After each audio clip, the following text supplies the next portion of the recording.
తాకట్లో ఉన్న మీ బంగారాన్ని విడిపించి ఆ రోజు ఆన్లైన్ రేటుకి కొంటాం. Sharma gold company. ఆయన కళ్ళు హాస్యాన్ని పండించి ఎంతో మందిని నవ్వించాయి. ఆయన కళ్ళు సస్పెన్స్ క్రియేట్ చేసి ఎందరినో భయపెట్టాయి. ఆయన కళ్ళు ఎన్నో వేల కళ్ళకు అమ్మోరు తల్లిని చూపించాయి.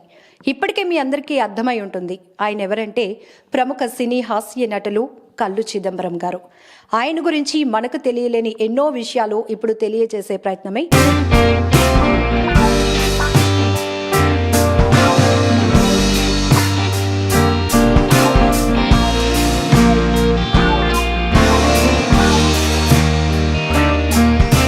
ఆయన కళ్ళు చూస్తే ఫస్ట్ నవ్వేవాళ్ళు చాలా మంది ఉంటారు. అటువంటి తండ్రి కడుపున నేను పుట్టినందుకు ఫస్ట్ నేను చాలా చాలా అదృష్టవంతురాలుగా భావిస్తున్నాను. అమ్మ రాత్రి 11 లేచి అన్నం వార్చి వేడివేడిగా బంగాళదుంపలు వేపుడు పెట్టి ఆ రోజులు ఇప్పటికీ మాకు గుర్తున్నాయి. నాకు అవకాశం ఉన్నంత వరకు వచ్చి డాడీకి సర్వీస్ చేసుకున్నాను. మా నాన్నగారికి ఆ స్థితికి రావడానికి హెల్ప్ చేసిన 5గురు. మా మదర్కి డాడీ సన్మానం చేశారు. చిదంబరం గారి అబ్బాయి రామకృష్ణ గారు, అమ్మాయి సులక్షణ్ అనమాట, ఇద్దరు ట్విన్స్. ఇప్పుడు సులక్షణ్ గారితో మాట్లాడదాం. నమస్తే అండి. నమస్తే అండి. సో రామకృష్ణ గారికి మీకు ఎంత time? 2 minutes time. First Ramakrishna, తర్వాత నేను. 2 minutes టైంలోని నేను పుట్టడం జరిగింది. సో మీరు చెప్పండి, నాన్నగారి గురించి మీరు ఏం చెప్పాలనుకుంటున్నారు? అటువంటి తండ్రి కడుపున నేను పుట్టినందుకు ఫస్ట్ నేను చాలా చాలా అదృష్టవంతురాలుగా భావిస్తున్నాను. ఎందుకు అంటే ప్రతి పిల్లలు మేబీ ఇలాగే చెప్తారు అని మీరు అనుకోవచ్చు. కాకపోతే నాన్నగారు తన కోసం కాకుండా ప్రపంచంలో మనం సమాజం కోసం ఏదో ఒకటి చెయ్యాలి అన్నటువంటి తపనతో, ఆ ఆశతోని మనోభావాలతో ఉండడము, అలాంటి తండ్రి కడుపును మేము పుట్టినందుకు చాలా అదృష్టంగా భావిస్తాం. మా నాన్నగారు ఎప్పుడు ఒక మాట చెప్తూ ఉంటారు. ఈవెన్ నాన్నగారు చనిపోయిన రోజు కూడా నేను ఈ మాట చెప్పడం జరిగింది. ఎంత సంపాదించేమన్నది కాదు. ఇందాక మా బ్రదర్ చెప్పారు, ఆస్తులు పాస్తులు డబ్బులు సంపాదన ఇంపార్టెంట్ కాదు, మనము ఇతరులకి ఏం చేయగలిగేమో, మనకున్న దాంట్లోనే చేస్తున్నామా లేదా, దానివల్ల వచ్చేటటువంటి తృప్తి మనం కోట్లు సంపాదించినా రాదు. మనం కోట్లు బంగారాలు ఇవన్నీ మనం లాకర్లో పెట్టుకోవడానికి మాత్రమే. కాకపోతే మనం తెచ్చుకునేటటువంటి పేరు, మనము ఒకరికి సహాయం చేసేటటువంటి విధానము, మన మనస్తత్వము, ఇతరులు మనల్ని మనం ఉన్నా లేకపోయినా మనల్ని గుర్తు పెట్టుకుంటారు చూడండి, అది అసలైన ఆస్తి అని చెప్పి మా నాన్నగారు ఎప్పుడూ మా నలుగురికి అదే చెప్పేవారు. సో ఇటువంటి తండ్రి కడుపును మేము పుట్టడం అన్నది నిజంగా మా అదృష్టంగా భావిస్తున్నాము. కాకపోతే నాన్నగారు సమాజం కోసం ఎక్కువ తాపత్రయపడడంతో ఆయన టైంకి షెడ్యూల్గా తినకపోవడం వల్ల, ఆయన హెల్త్ ఎర్లీ ఏజ్లో పాడై నాన్నగారు మాకు త్వరగా దూరం అయిపోవడం వల్ల ఖచ్చితంగా మేము మా నాన్నగారిని ఎర్లీగా కోల్పోయామనే బాధ అయితే మా అందరికీ ఉన్నది. ఉంటే మాతో పాటు సమాజంలోని ఇంకొంతమందికి ఆయన మంచి సర్వీస్ చేసేవారు. So miss you dad, miss you a lot.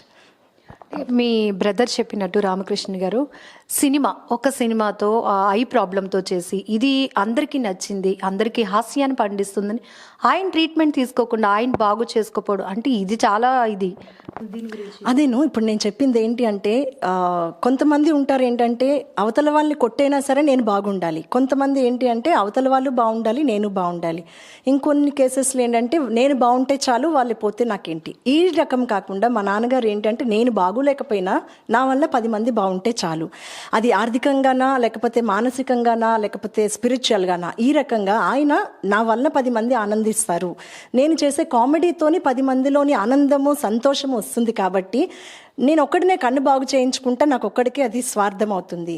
నా కంటి వలన అక్కడ ప్రొడ్యూసర్స్ బాగుపడతారు, డైరెక్టర్స్ బాగుపడతారు, ఆ ఫిలిం ఇండస్ట్రీలో చేసేటటువంటి చాలా వ్యక్తికి అది ఒక ఆర్థికంగా వాళ్ళకి ఫైనాన్షియల్గా కూడా బాగుండొచ్చు. సో నేను ఇప్పుడు కన్ను బాగు చేయించుకుని ఉపయోగం ఏంటి? సో ఆ సినిమా సక్సెస్ అయిందనుకో మేబీ నా వల్ల, అందులో చాలామంది ఇండస్ట్రీలో చాలా పేరు వస్తుంది. సో ఈ రకంగా నాన్నగారు స్వార్థం లేకుండా నిస్వార్థంగా ఆయన కళ్ళు చేయించుకోకుండా 10 మందిని ఆనందింపజేయాలి. ఇప్పుడు ఒక వ్యక్తికి సినిమాకి ఎందుకు వెళ్తారు చెప్పండి? మనకి కొంచెం ఆహ్లాదంగా ఉంటుంది, మనం కొంచెం ఎంటర్టైన్మెంట్ ఉంటుంది, ఒక 2 hours రిలాక్సేషన్ ఉంటుంది. సో చిదంబరం గారు స్క్రీన్ మీద కనిపిస్తే చాలా మంది విజువల్స్ వేయడము, చాలా మంది క్లాప్స్ కొట్టడము, ఆయన కళ్ళు చూస్తే ఫస్ట్ నవ్వేవాళ్ళు చాలా మంది ఉంటారు. సో అటువంటి ఆనందాన్ని ఎందుకు మిస్ చేయాలి? ఆ జనాలలోని నా అభిమానులకి నేను ఎందుకు ఆనందాన్ని మిస్ చేయాలి? అటువంటి ఉద్దేశంతో నాన్నగారు ఆపరేషన్ కూడా చేయించుకోలేదండి. చాలామంది డాక్టర్స్ కూడా వచ్చారు, ఒక 1/2 hour బ్రదర్ చెప్పినట్టు చేసేస్తాము, మీకు సెట్ అయిపోతుంది, మీ అందం కాదు అక్కడ కావాల్సింది. మనిషి అందం అనేది ఎప్పుడు కూడా ఫిజికల్గా చూసేవారు కాదు, మనసు తాలూకు అందం నాన్నగారు చూసేవారు. మా అందరికీ కూడా అదే అలవాటైంది. అమ్మోరు సినిమా అప్పటికి మీ ఏజ్ ఎంత ఉంటుంది? చూసి ఒక్కసారిగా మీ నాన్నగారిని చూసి భయపడ్డారు? యా డెఫినెట్గా అమ్మోరు షూటింగ్ అప్పుడు మాకు బాగా గుర్తండి. ఐ థింక్ మేము 9th or 10th ఏజ్లో అనుకుంటాను. లాస్ట్ సీన్ అప్పుడే డాడీకి ఇదంతా కూడా రక్తం వచ్చేస్తుంది, స్టోన్ మీద పడిపోవడం జరుగుతుంది లాస్ట్ సీన్లోని. ఇదంతా బాగా బ్లడ్ అది వచ్చేసి అసలు డాడీని చూస్తే మా అందరికీ యాక్సిడెంట్ అయ్యిందా, ఎలా పడిపోయారా అని చెప్పి మేము అందరం చాలా కంగారు పడడం జరిగింది. తర్వాత లేదు, ఇది అమ్మోరు సినిమాలో షూటింగ్. ఈ మేకప్ రిమూవ్ చేయకుండా అట్లా సమ్ టైమ్స్ అంటే ఆఫీస్కి టైం అయిపోయినప్పుడు, వైజాగ్లో షూటింగ్స్ జరిగినప్పుడు మేకప్తో వచ్చేసేవారు. అలాగే అమ్మోరు సినిమాలోని బ్లడ్తో వచ్చారు. తర్వాత కళ్ళు మూవీలో కూడా బ్లడ్తో రావడం జరిగింది. ఫస్ట్ మూవీ కాబట్టి మా ఎవరికి ఎక్స్పీరియన్స్ లేదు ఈవెన్ కళ్ళు. అది నిజంగా మేమంటే ఏడ్చేస్తాం లిటరలీ. అంటే డాడీకి నిజంగా బ్లడ్ వచ్చేస్తున్నది, పడిపోయారా, యాక్సిడెంట్ అయిందా, ఆ టైప్లో మేము ఏడవడం జరిగింది. సో అమ్మోరు షూటింగ్ అనేది నిజంగా అది ఒక అన్మెమరబుల్ డే అనే చెప్పుకోవచ్చు. మేము చిన్నపిల్లలమైనా సరే మేబీ మాకు బాగా గుర్తున్నది. సినిమా మన చిత్రాలయలో రిలీజ్ అయింది. అసలు ఎంత ఎంజాయ్ చేసామంటే అది ఒక పండగ వాతావరణమే. అది నిజంగా అమ్మోరు అంటే మూవీ పేరుకి తగ్గట్టే అట్మాస్ఫియర్ కూడా అలాగే క్రియేట్ అయింది. ఆడవాళ్ళందరికీ కూడా చక్కగా బొట్టు బిళ్ళలు అవి ఇచ్చి చాలా అంటే మేము అదొక టైప్ ఆఫ్ ఎంజాయ్మెంట్ చేసాము అమ్మోరు మూవీ. దట్ డాడీ సీను లాస్ట్లో అంత హైలైట్గా పండి బొట్టు అమ్మ సౌందర్య గారికి నాన్నగారు బొట్టు పెట్టమని గుర్తు చెయ్యకపోతే అసలు ఆ మూవీకి అర్థం లేదు. ఎందుకంటే సౌందర్య బొట్టు పెట్టకపోతే అమ్మవారు రారు, అమ్మవారు రాకపోతే సినిమా లేదు. సో అక్కడ డాడీ అంత మంచి సీన్ ఇవ్వడం అన్నది చాలా చాలా ఆనందంగా ఉంది. ఆ మూవీకి ఆ సీన్ బాగా హైలైట్ అయింది. ఎప్పుడైనా తర్వాత సౌందర్య గారు కానీ పర్సనల్గా కాల్ చేసి అప్రిషియేట్ చేయడం? డెఫినెట్లీ ఆ మూవీలోని హైలైట్ సీన్ డాడీది. తర్వాత సునియానా గారిని భుజాల మీద నాకైతే కొంచెం లోపల అనిపించేది డాడీ ఎలా మోసారు, కొంచెం టఫ్ కదా అని. But great. సౌందర్య గారు, ఆ పాప, మీ నాన్నగారు, ఈ 3 కాంబినేషన్ డెఫినెట్గా ఆ 3 కాంబినేషన్స్ మూవీకి హైలైట్ అండి. ఆ మూవీ 100 years కాదు, 1000 years కాదు, ఎన్ని సంవత్సరాలైనా సరే అమ్మోరు మూవీ అన్నది కోడి రామకృష్ణ గారి చరిత్రలో ఒక మైలురాయి అని చెప్పుకోవచ్చు. సో కామెడీ సీన్స్కి వస్తే మీకు బాగా ఇష్టమైంది మూవీ? అఫ్ కోర్స్ డాడీ ఏం చేసినా అన్నీ నచ్చుతాయి. కామెడీ కాదు, ముందు అమాయకత్వం వస్తుంది ముందు.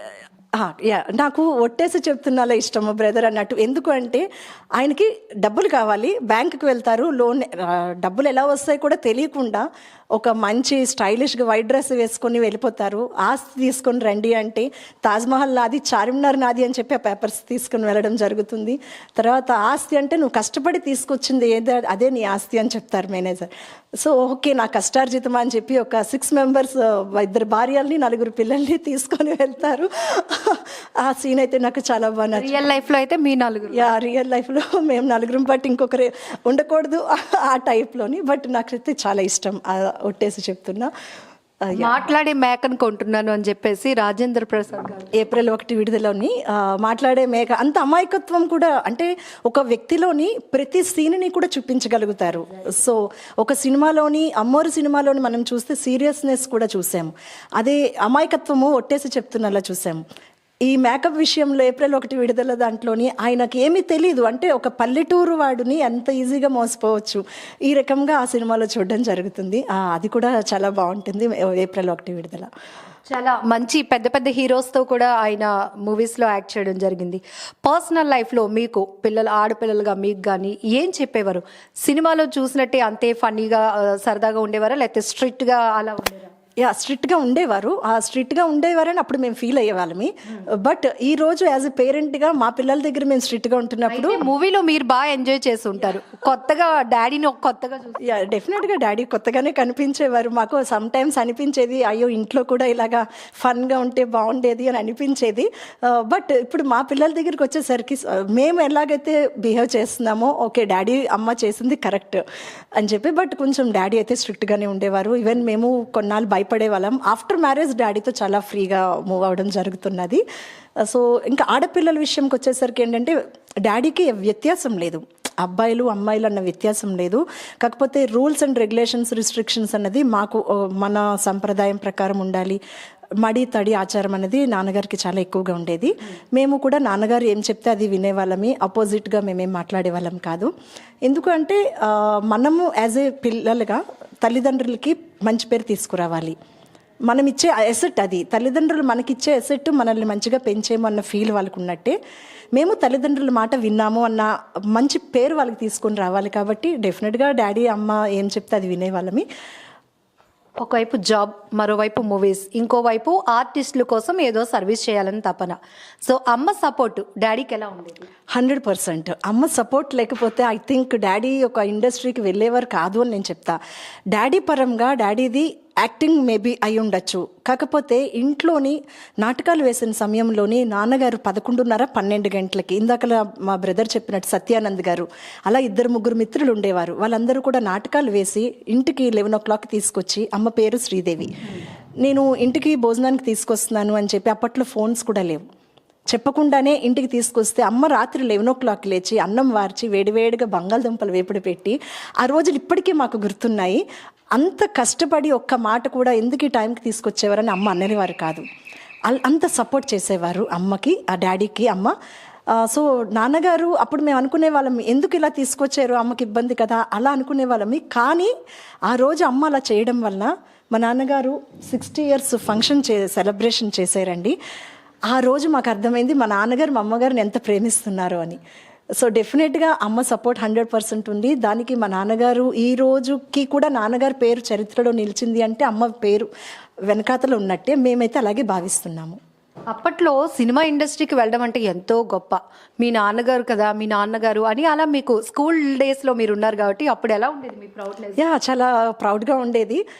అంటే ఒక సినిమా యాక్టర్ డాటర్ కదా మీరు అని చెప్పేసి, ఈవెన్ అక్కడ ఆస్తి సంపాదించేమన్నది కాదండి.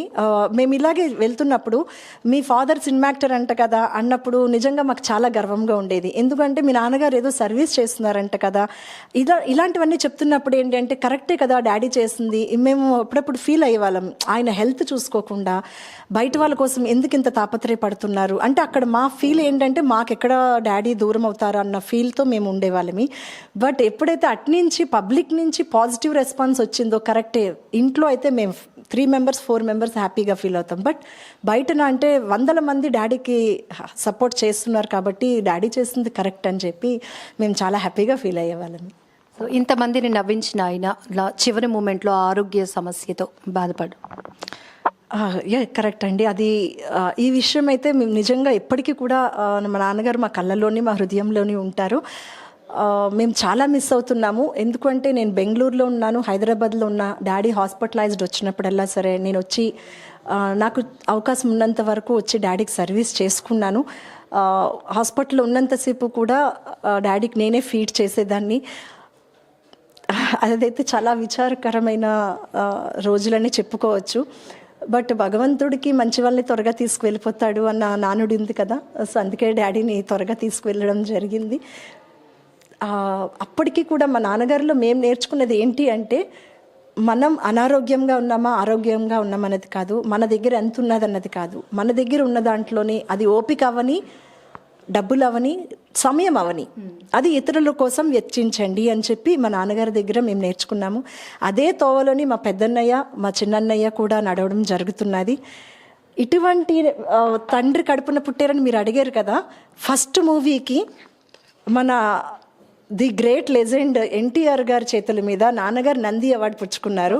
First movie, first 100 days success ఇది. ఇంతకన్నా నాకు ఇంకా చెప్పడానికి మాటలు లేవు.